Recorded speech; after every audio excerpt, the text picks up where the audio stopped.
سلام دوستان، پارسا هستم. اومدم بهتون آموزش ساختن اینستاگرام رو بگم. اول برای اینکه بتونیم وارد اینستاگرام بشیم به یک فیلتر شکن وصل بشیم. بعد از اینکه وصل شدیم وارد اینستاگرام بشیم. بعدش رو برای ایجاد حساب جدید بزنیم. بعدش اگه خواستیم با شماره تلفن وارد بشیم، اینجا شماره تلفنمون رو وارد میکنیم. اگه خواستیم با ایمیل وارد بشیم، روی گزینه ثبت نام با ایمیل بزنیم. حالا من اینجا ایمیلم رو وارد میکنم.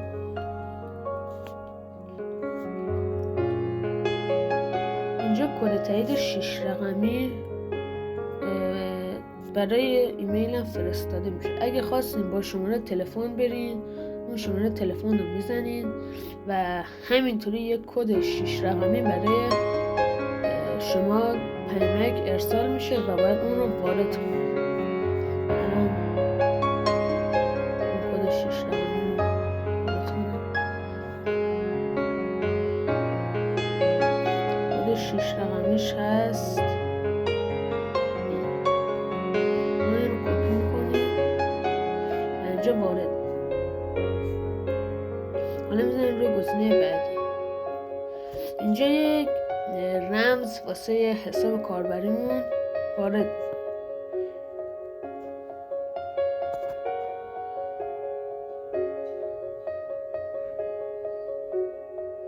بعدش میزنیم ذخیره، گزینه ذخیره. بعدش اینجا تاریخ تولدمون رو وارد میکنیم.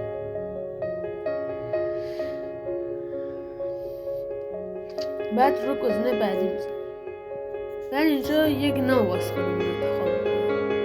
مثلا من اسمم پارسا میزنم، پارسا. چون که عدد نمبر میشه.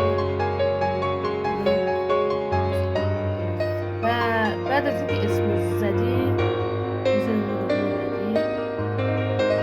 بعدش این گزینه موافقم رو میزنیم.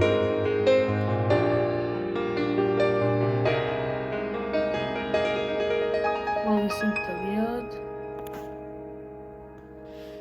حالا بعد از اینکه اومد میتونیم یک عکس از خودمون اینجا وارد کنیم. برای اینکه بتونیم یک عکس وارد کنیم میذاریم رو افزودن عکس. اینجا میتونیم از گالریمون انتخاب کنیم و خودمون همین الان عکس میتونیم خودمون بفرستیم مثل فایل داستان.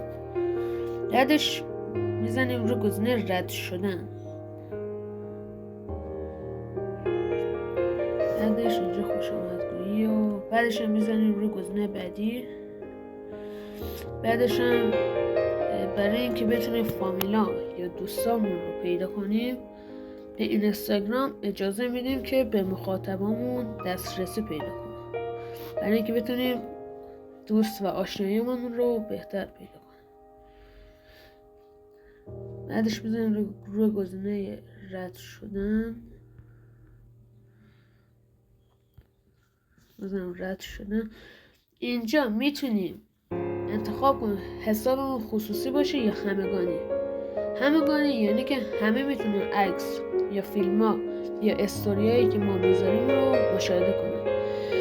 خصوصی یعنی که اول کسی باید شما رو فالو بکنه، بعد از اینکه فالو کرد شما بهش اجازه بدین و بعد از اینکه اجازه دادین اون فرد میتونه استوریا یا عکس هایی که شما منتشر میکنید رو نگاه کنه. ولی گزینه همگانی بهتره اگه بخواید پیجتون بالا بره. بعدش بزنید رو گزینه بعدی. اینجا باید 5 نفر رو دنبال کنیم. و اینجا گزینه ها برای دنبال کردن واسه ما نمایش پیدا میشه.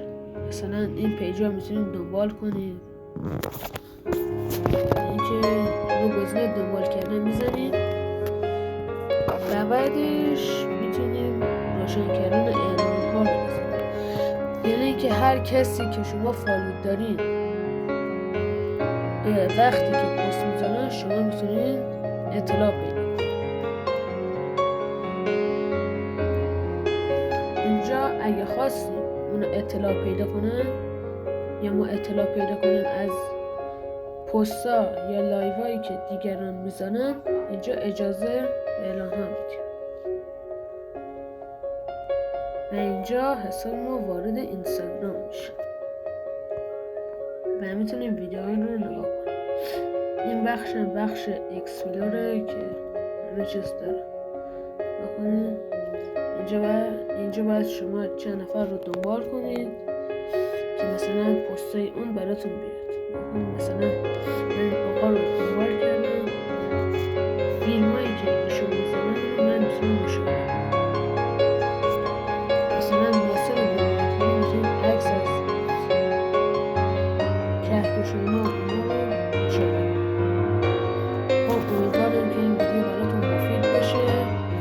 یادتون نره حتما عضو کانالم بشین، سابسکرایب کنید، زنگوله هم بزنید و هیچ دیگه. خداحافظ. امیدوارم که